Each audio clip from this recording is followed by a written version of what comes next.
Olá pessoal, tudo bem? Vocês viram os livros que eu estava lendo aí no último post, né? O Segredo de Spinoza, que é um livro sobre ele, de um autor português.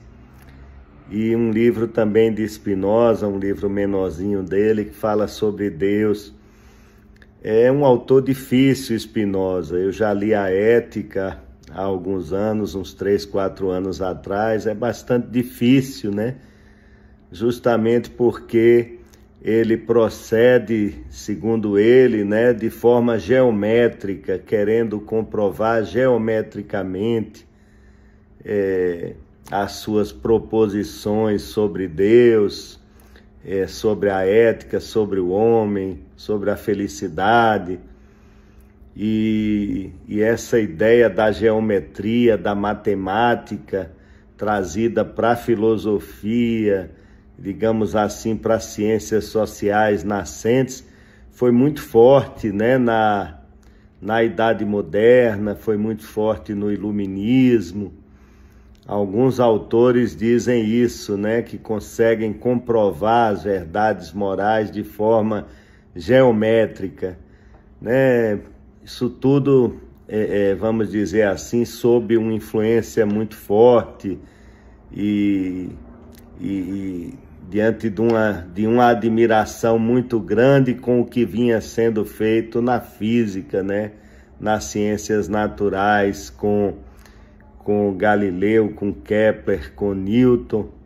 Então havia essa inspiração, né, de que as verdades, se elas eram atingíveis nas ciências naturais, nas ciências do mundo, né, também seriam nas humanidades, na filosofia, na ética, na política, né? Então é um pouco difícil a leitura de Spinoza, né? Um pouco árdua.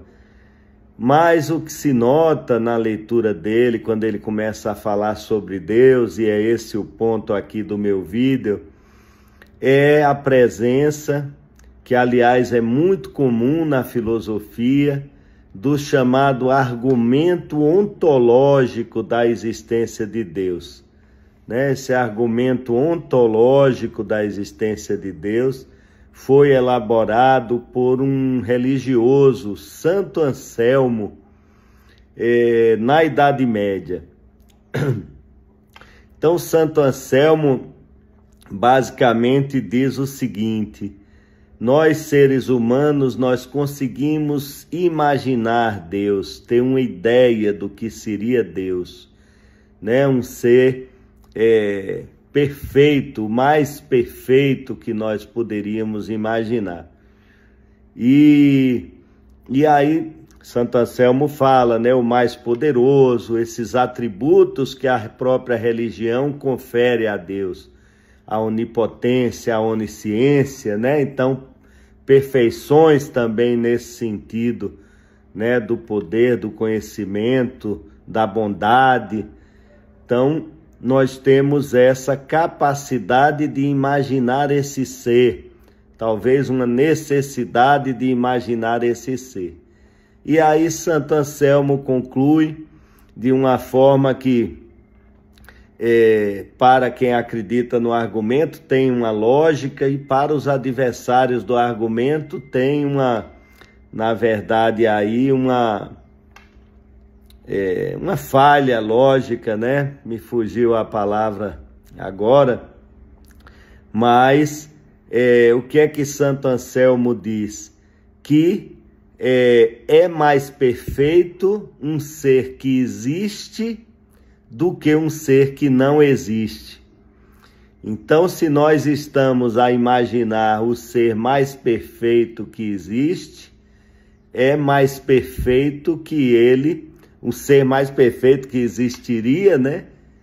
E a conclusão é que vai falar da existência, é mais perfeito que ele exista do que ele exista só no nosso pensamento. E por isso Deus existe, né? Porque a existência seria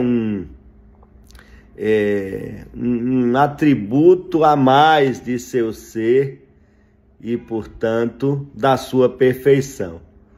E vieram adversários do argumento, né? Grandes filósofos. Kant refuta o argumento de Santo Anselmo. Descartes, de alguma forma, concorda com o argumento de Santo Anselmo, né? E me parece que Kant diz que a existência não seria algo a mais que um ser teria. Então, as discussões são bem...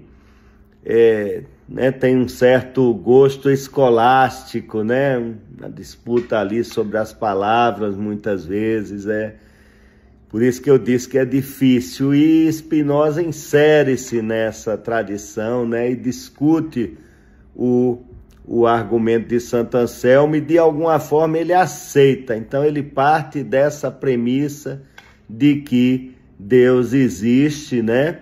Esse Deus perfeito, e existe necessariamente, né? Deus seria um ser que existe necessariamente, enquanto todos os outros seres seriam contingentes, não seriam necessários, teriam a sua causa em outra coisa ou pessoa, como nós, seres humanos, temos a nossa causa, digamos, material nos nossos pais que nos geraram, né? E podemos também ser criaturas de Deus. Deus não é causa de nada, ele é causa sua, né? Isso é um outro postulado dos filósofos que creem em Deus. Deus é causa sua, é causa de si mesmo. E aí nós poderíamos adentrar no argumento já cosmológico de Aristóteles, de São Tomás de Aquino, mas o que a gente está tratando aqui é do argumento ontológico de Santo Anselmo. Então, quando vocês forem ler filosofia, vocês vão encontrar, ainda que não seja falado, esse é o argumento ontológico de Santo Anselmo, e Spinoza não fala, mas a gente reconhece que está se tratando disso, né? Em Descartes, em Spinoza, em Kant, isso é discutido. E hoje em dia há uma discussão também sobre esse argumento na filosofia anglo-saxã. Então, há quem ironize o argumento, né? Não, se eu imagino um unicórnio, esse unicórnio existe, né? Então, até teve um religioso da época de Santo Anselmo, e também me foge o nome dele, que se opôs ao argumento, dizendo isso, que você imagina uma ilha perfeita, isso não significa que essa ilha exista, né? E esse outro filósofo criou ali uma polêmica com Santo Anselmo. E existe um filósofo americano que se dedica a essa questão, que é o Plantinga. Ele acredita no argumento de Santo Anselmo e defende o argumento de Santo Anselmo. Então é isso, não é? A filosofia é um acúmulo que a gente vai fazendo de um certo vocabulário, como dizia Richard Rorty. A gente vai se assenhorando desse vocabulário e vai ficando mais fácil entender, né, os filósofos. E para completar, sobre Spinoza, ele parte dessa ideia de que Deus existe, mas ele vai chegar a conclusões realmente que são consideradas heréticas, né, que levaram à excomunhão dele da comunidade judaica e também, certo, não agradaram os cristãos, né, porque ele parte desse argumento, mas chega a uma conclusão de que Deus e a natureza se equivalem, de que Deus não faz milagres, né? Não pode alterar as leis da natureza, porque ele próprio é a natureza, né, a famosa conclusão de Spinoza sobre Deus, Deus sive natura, Deus ou natureza, seria a mesma coisa. E por isso ele chega a ser acusado e até muitas vezes considerado por outros filósofos como um ateu, que é o caso de Pierre Bayle na França, que considera Spinoza um ateu, né? Embora um ateu virtuoso, porque os ateus na época eram considerados como seres desprezíveis moralmente.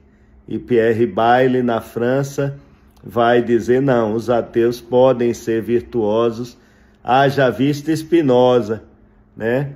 Que por sua vez não se dizia ateu. É isso aí, gente.